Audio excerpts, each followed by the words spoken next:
स्वामी समर्थ. नमस्कार स्वामी भक्तांनो, आज आम्ही तुम्हाला एक असा मंत्र सांगणार आहे. हा मंत्र कमीत कमी 108 वेळा तरी ऐकावा, म्हणजेच 20-25 मिनिटे श्रवण करा. श्री दत्तगुरू महाराजांचा आशीर्वाद आणि स्वामींची कृपा तुमच्यावर सदैव बरसत राहील. जर तुम्हाला संपूर्ण मंत्राचा दिव्य अनुभव घ्यायचा असेल तर या व्हिडिओला लगेच लाईक करा आणि आमच्या चॅनेलला सबस्क्राईब करा आणि अशाच प्रकारचे मंत्र ऐकण्यासाठी बेल आयकॉनलाही क्लिक करा.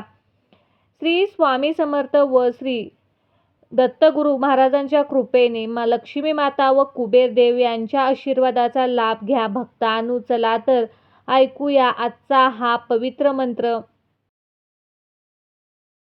ओम स्वामी कमलनेत्राय धनधान्य संपत्तिदायकाय नमः. ओम स्वामी कमलनेत्राय धनधान्य संपत्तिदायकाय नमः. ओम स्वामी कमलनेत्राय धनधान्य संपत्तिदायकाय नमः. ओम स्वामी कमलनेत्राय धनधान्य संपत्तिदायकाय नमः. ओम स्वामी कमलनेत्राय धनधान्य संपत्तिदायकाय नमः. ओम स्वामी कमलनेत्राय धनधान्य संपत्तिदायकाय नमः.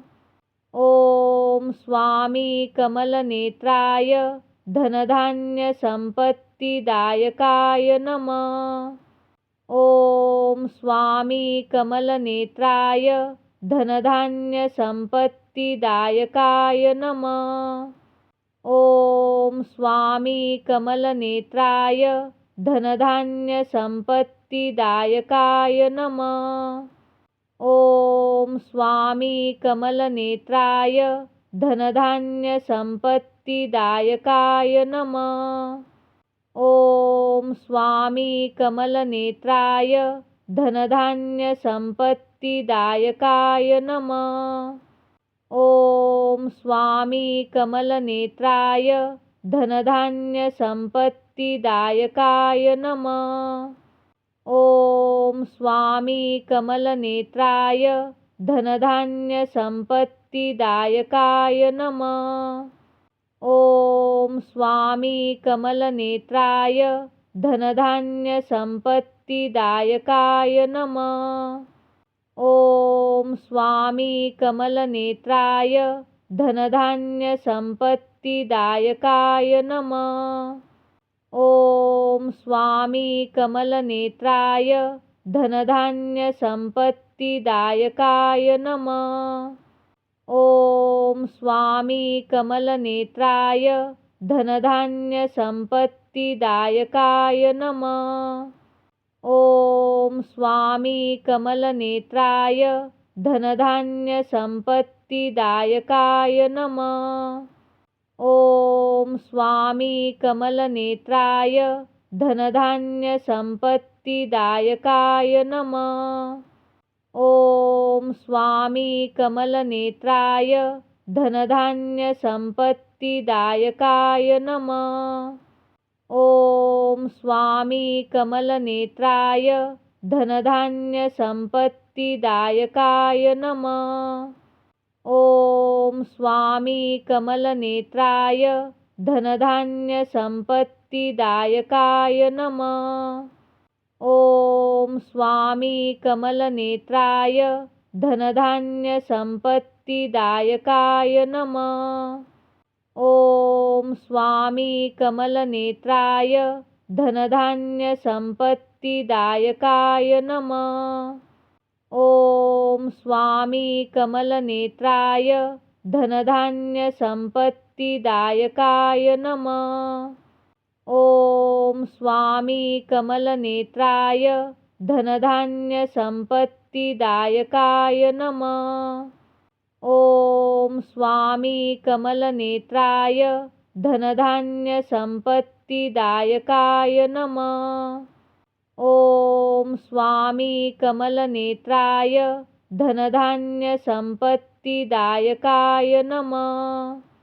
ॐ स्वामी कमलनेत्राय धनधान्यसम्पत्तिदायकाय नमः। ॐ स्वामी कमलनेत्राय धनधान्यसम्पत्तिदायकाय नमः। ॐ स्वामी कमलनेत्राय धनधान्यसम्पत्तिदायकाय नमः। ॐ स्वामी कमलनेत्राय धनधान्यसम्पत्तिदायकाय नमः। ॐ स्वामी कमलनेत्राय धनधान्यसम्पत्तिदायकाय नमः। ॐ स्वामी कमलनेत्राय धनधान्यसम्पत्तिदायकाय नमः।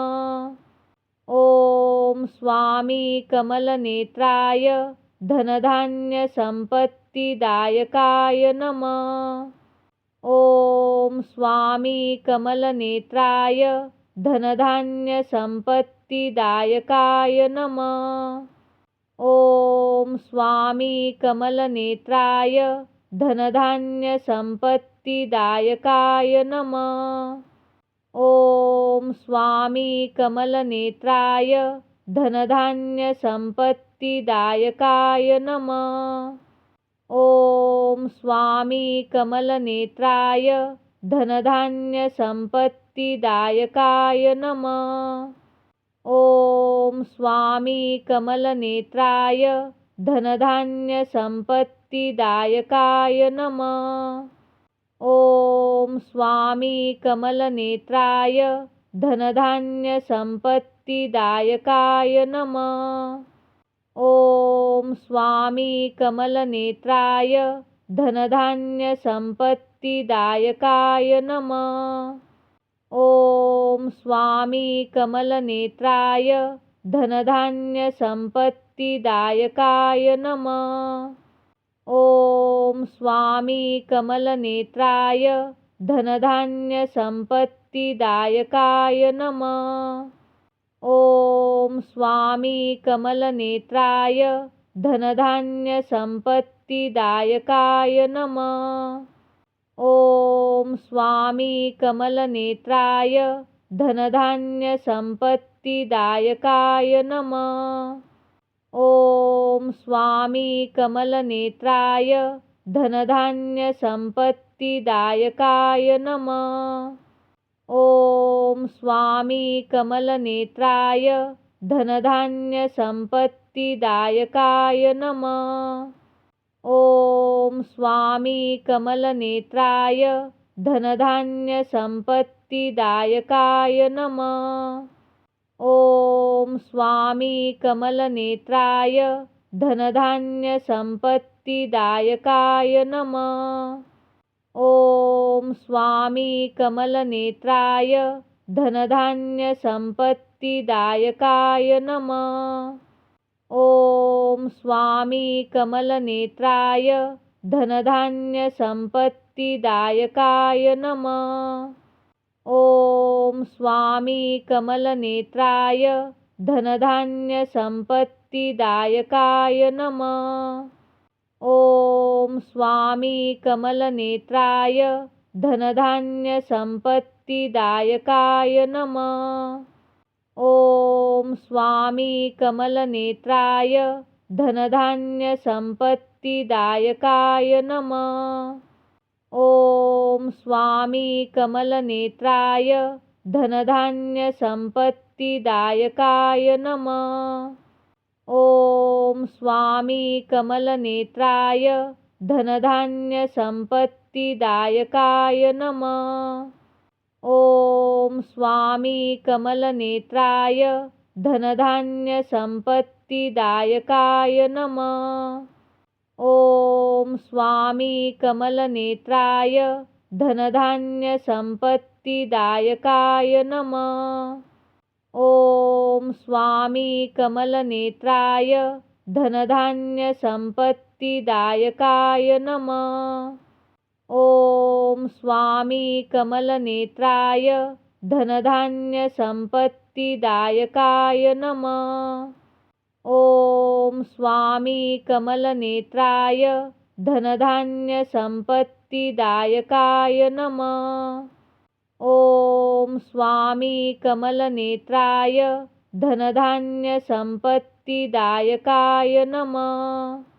ओम स्वामी कमलनेत्राय धनधान्य संपत्तिदायकाय नमः। ओम स्वामी कमलनेत्राय धनधान्य संपत्तिदायकाय नमः। ओम स्वामी कमलनेत्राय धनधान्य संपत्तिदायकाय नमः। ओम स्वामी कमलनेत्राय धनधान्य संपत्तिदायकाय नमः। ओम स्वामी कमलनेत्राय धनधान्य संपत्तिदायकाय नमः। ओम स्वामी कमलनेत्राय धनधान्य संपत्तिदायकाय नमः। ओम स्वामी कमलनेत्राय धनधान्य संपत्तिदायकाय नमः। ओम स्वामी कमलनेत्राय धनधान्य संपत्तिदायकाय नमः।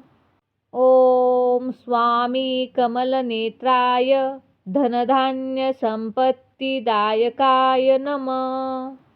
ओम स्वामी कमलनेत्राय धनधान्य संपत्तिदायकाय नमः। ओम स्वामी कमलनेत्राय धनधान्य संपत्तिदायकाय नमः। ओम स्वामी कमलनेत्राय धनधान्य संपत्तिदायकाय नमः। ओम स्वामी कमलनेत्राय धनधान्य संपत्तिदायकाय नमः। ओम स्वामी कमलनेत्राय धनधान्य संपत्तिदायकाय नमः। ओम स्वामी कमलनेत्राय धनधान्य संपत्तिदायकाय नमः। ओम स्वामी कमलनेत्राय धनधान्य संपत्तिदायकाय नमः। ओम स्वामी कमलनेत्राय धनधान्य संपत्तिदायकाय नमः। ओम स्वामी कमलनेत्राय धनधान्य संपत्तिदायकाय नमः।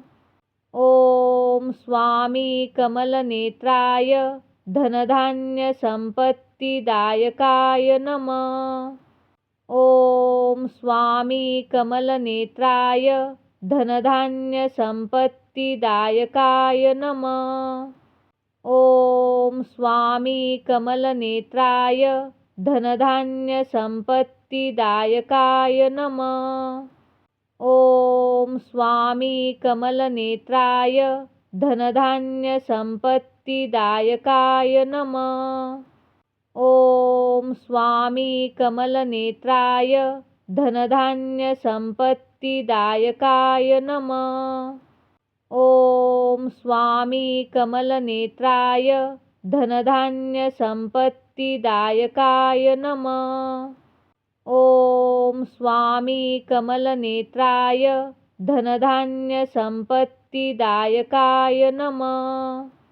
ओम स्वामी कमलनेत्राय धनधान्य संपत्तिदायकाय नमः। ओम स्वामी कमलनेत्राय धनधान्य संपत्तिदायकाय नमः। ओम स्वामी कमलनेत्राय धनधान्य संपत्तिदायकाय नमः। ओम स्वामी कमलनेत्राय धनधान्य संपत्तिदायकाय नमः। ओम स्वामी कमलनेत्राय धनधान्य संपत्तिदायकाय नमः। ओम स्वामी कमलनेत्राय धनधान्य संपत्तिदायकाय नमः। ओम स्वामी कमलनेत्राय धनधान्य संपत्तिदायकाय नमः। ॐ स्वामी कमलनेत्राय धनधान्यसम्पत्तिदायकाय नमः। ॐ स्वामी कमलनेत्राय धनधान्यसम्पत्तिदायकाय नमः। ॐ स्वामी कमलनेत्राय धनधान्यसम्पत्तिदायकाय नमः। ॐ स्वामी कमलनेत्राय धनधान्यसम्पत्तिदायकाय नमः।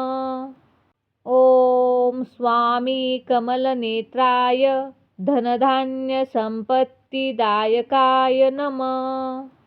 ॐ स्वामी कमलनेत्राय धनधान्यसम्पत्तिदायकाय नमः।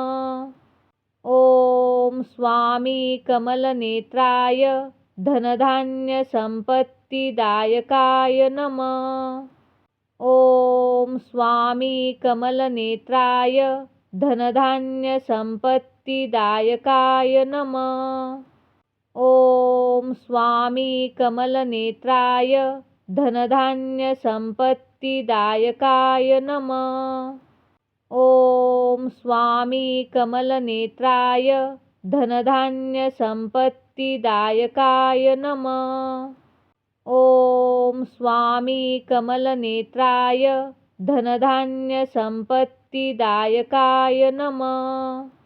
ॐ स्वामी कमलनेत्राय धनधान्यसम्पत्तिदायकाय नमः।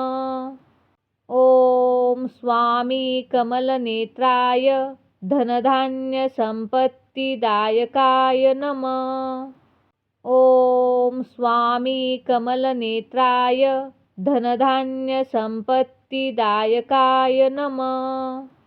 ॐ स्वामी कमलनेत्राय धनधान्यसम्पत्तिदायकाय नमः।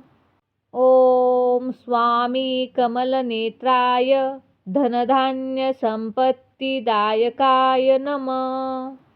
ॐ स्वामी कमलनेत्राय धनधान्यसम्पत्तिदायकाय नमः। ॐ स्वामी कमलनेत्राय धनधान्यसम्पत्तिदायकाय नमः। ॐ स्वामी कमलनेत्राय धनधान्यसम्पत्तिदायकाय नमः। ॐ स्वामी कमलनेत्राय धनधान्यसम्पत्तिदायकाय नमः। ॐ स्वामी कमलनेत्राय धनधान्यसम्पत्तिदायकाय नमः।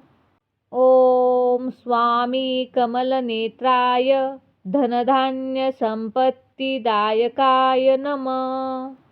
ॐ स्वामी कमलनेत्राय धनधान्यसम्पत्तिदायकाय नमः। ॐ स्वामी कमलनेत्राय धनधान्यसम्पत्तिदायकाय नमः। ॐ स्वामी कमलनेत्राय धनधान्यसम्पत्तिदायकाय नमः। ॐ स्वामी कमलनेत्राय धनधान्यसम्पत्तिदायकाय नमः। ॐ स्वामी कमलनेत्राय धनधान्यसम्पत्तिदायकाय नमः। ॐ स्वामी कमलनेत्राय धनधान्यसम्पत्तिदायकाय नमः। ॐ स्वामी कमलनेत्राय धनधान्यसम्पत्तिदायकाय नमः। ॐ स्वामी कमलनेत्राय धनधान्यसम्पत्तिदायकाय नमः। ॐ स्वामी कमलनेत्राय धनधान्यसम्पत्तिदायकाय नमः। ॐ स्वामी कमलनेत्राय धनधान्यसम्पत्तिदायकाय नमः। ॐ स्वामी कमलनेत्राय धनधान्यसम्पत्तिदायकाय नमः। ॐ स्वामी कमलनेत्राय धनधान्यसम्पत्तिदायकाय नमः। ॐ स्वामी कमलनेत्राय धनधान्यसम्पत्तिदायकाय नमः। ॐ स्वामी कमलनेत्राय धनधान्यसम्पत्तिदायकाय नमः। ॐ स्वामी कमलनेत्राय धनधान्यसम्पत्तिदायकाय नमः। ॐ स्वामी कमलनेत्राय धनधान्यसम्पत्तिदायकाय नमः। ॐ स्वामी कमलनेत्राय धनधान्यसम्पत्तिदायकाय नमः। ॐ स्वामी कमलनेत्राय धनधान्यसम्पत्तिदायकाय नमः। ॐ स्वामी कमलनेत्राय धनधान्यसम्पत्तिदायकाय नमः। ॐ स्वामी कमलनेत्राय धनधान्यसम्पत्तिदायकाय नमः। ॐ स्वामी कमलनेत्राय धनधान्यसम्पत्तिदायकाय नमः। ॐ स्वामी कमलनेत्राय धनधान्यसम्पत्तिदायकाय नमः। ॐ स्वामी कमलनेत्राय धनधान्यसम्पत्तिदायकाय नमः। ॐ स्वामी कमलनेत्राय धनधान्यसम्पत्तिदायकाय नमः। ॐ स्वामी कमलनेत्राय धनधान्यसम्पत्तिदायकाय नमः। ॐ स्वामी कमलनेत्राय धनधान्यसम्पत्तिदायकाय नमः। ॐ स्वामी कमलनेत्राय धनधान्यसम्पत्तिदायकाय नमः। ॐ स्वामी कमलनेत्राय धनधान्यसम्पत्तिदायकाय नमः। ॐ स्वामी कमलनेत्राय धनधान्यसम्पत्तिदायकाय नमः। ॐ स्वामी कमलनेत्राय धनधान्यसम्पत्तिदायकाय नमः। ॐ स्वामी कमलनेत्राय धनधान्यसम्पत्तिदायकाय नमः। ॐ स्वामी कमलनेत्राय धनधान्यसम्पत्तिदायकाय नमः। ॐ स्वामी कमलनेत्राय धनधान्यसम्पत्तिदायकाय नमः। ॐ स्वामी कमलनेत्राय धनधान्यसम्पत्तिदायकाय नमः। ॐ स्वामी कमलनेत्राय धनधान्यसम्पत्तिदायकाय नमः। ॐ स्वामी कमलनेत्राय धनधान्यसम्पत्तिदायकाय नमः। ॐ स्वामी कमलनेत्राय धनधान्यसम्पत्तिदायकाय नमः। ॐ स्वामी कमलनेत्राय धनधान्यसम्पत्तिदायकाय नमः। ॐ स्वामी कमलनेत्राय धनधान्यसम्पत्तिदायकाय नमः।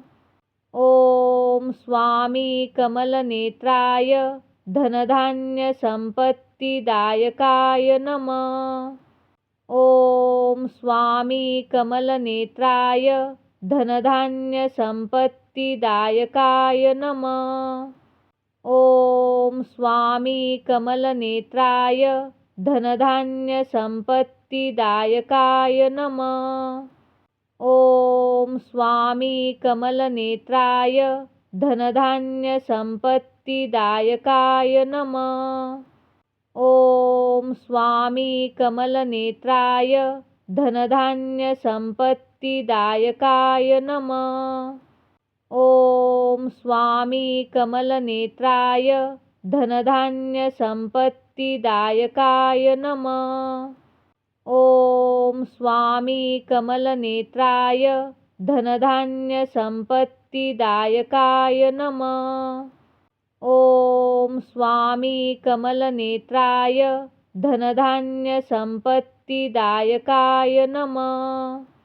ॐ स्वामी कमलनेत्राय धनधान्यसम्पत्तिदायकाय नमः। ॐ स्वामी कमलनेत्राय धनधान्यसम्पत्तिदायकाय नमः। ॐ स्वामी कमलनेत्राय धनधान्यसम्पत्तिदायकाय नमः। ॐ स्वामी कमलनेत्राय धनधान्यसम्पत्तिदायकाय नमः।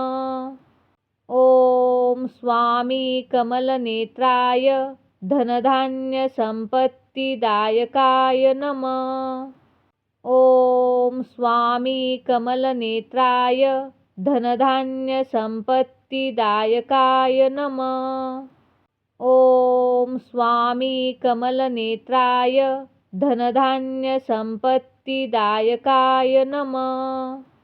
ॐ स्वामी कमलनेत्राय धनधान्यसम्पत्तिदायकाय नमः।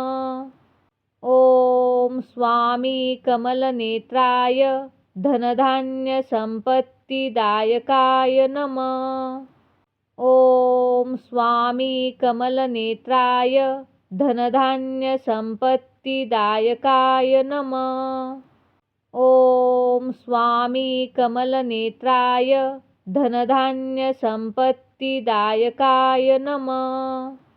ॐ स्वामी कमलनेत्राय धनधान्यसम्पत्तिदायकाय नमः। ॐ स्वामी कमलनेत्राय धनधान्यसम्पत्तिदायकाय नमः।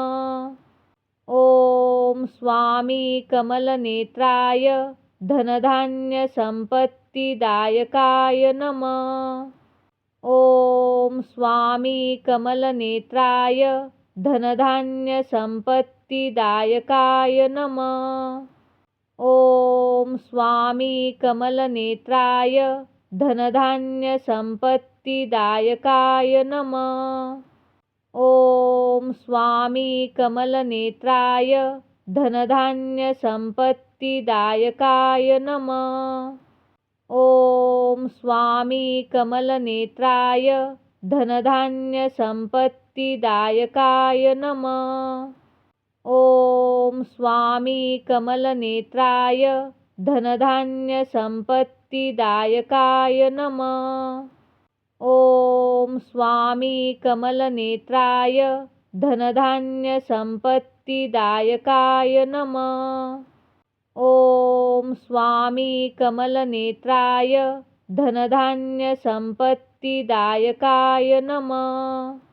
ॐ स्वामी कमलनेत्राय धनधान्यसम्पत्तिदायकाय नमः। ॐ स्वामी कमलनेत्राय धनधान्यसम्पत्तिदायकाय नमः। ॐ स्वामी कमलनेत्राय धनधान्यसम्पत्तिदायकाय नमः। ॐ स्वामी कमलनेत्राय धनधान्यसम्पत्तिदायकाय नमः। ॐ स्वामी कमलनेत्राय धनधान्यसम्पत्तिदायकाय नमः। ॐ स्वामी कमलनेत्राय धनधान्यसम्पत्तिदायकाय नमः। ॐ स्वामी कमलनेत्राय धनधान्यसम्पत्तिदायकाय नमः। ॐ स्वामी कमलनेत्राय धनधान्यसम्पत्तिदायकाय नमः। ॐ स्वामी कमलनेत्राय धनधान्यसम्पत्तिदायकाय नमः। ॐ स्वामी कमलनेत्राय धनधान्यसम्पत्तिदायकाय नमः। ॐ स्वामी कमलनेत्राय धनधान्यसम्पत्तिदायकाय नमः। ॐ स्वामी कमलनेत्राय धनधान्यसम्पत्तिदायकाय नमः। ॐ स्वामी कमलनेत्राय धनधान्यसम्पत्तिदायकाय नमः। ॐ स्वामी कमलनेत्राय धनधान्यसम्पत्तिदायकाय नमः। ॐ स्वामी कमलनेत्राय धनधान्यसम्पत्तिदायकाय नमः। ॐ स्वामी कमलनेत्राय धनधान्यसम्पत्तिदायकाय नमः। ॐ स्वामी कमलनेत्राय धनधान्यसम्पत्तिदायकाय नमः। ॐ स्वामी कमलनेत्राय धनधान्यसम्पत्तिदायकाय नमः। ॐ स्वामी कमलनेत्राय धनधान्यसम्पत्तिदायकाय नमः। ॐ स्वामी कमलनेत्राय धनधान्यसम्पत्तिदायकाय नमः। ॐ स्वामी कमलनेत्राय धनधान्यसम्पत्तिदायकाय नमः। ॐ स्वामी कमलनेत्राय धनधान्यसम्पत्तिदायकाय नमः। ॐ स्वामी कमलनेत्राय धनधान्यसम्पत्तिदायकाय नमः। ॐ स्वामी कमलनेत्राय धनधान्यसम्पत्तिदायकाय नमः। ॐ स्वामी कमलनेत्राय धनधान्यसम्पत्तिदायकाय नमः। ॐ स्वामी कमलनेत्राय धनधान्यसम्पत्तिदायकाय नमः। ॐ स्वामी कमलनेत्राय धनधान्यसम्पत्तिदायकाय नमः। ॐ स्वामी कमलनेत्राय धनधान्यसम्पत्तिदायकाय नमः। ॐ स्वामी कमलनेत्राय धनधान्यसम्पत्तिदायकाय नमः। ॐ स्वामी कमलनेत्राय धनधान्यसम्पत्तिदायकाय नमः। ॐ स्वामी कमलनेत्राय धनधान्यसम्पत्तिदायकाय नमः। ॐ स्वामी कमलनेत्राय धनधान्यसम्पत्तिदायकाय नमः। ॐ स्वामी कमलनेत्राय धनधान्यसम्पत्तिदायकाय नमः। ॐ स्वामी कमलनेत्राय धनधान्यसम्पत्तिदायकाय नमः। ॐ स्वामी कमलनेत्राय धनधान्यसम्पत्तिदायकाय नमः। ॐ स्वामी कमलनेत्राय धनधान्यसम्पत्तिदायकाय नमः। ॐ स्वामी कमलनेत्राय धनधान्यसम्पत्तिदायकाय नमः। ॐ स्वामी कमलनेत्राय धनधान्यसम्पत्तिदायकाय नमः।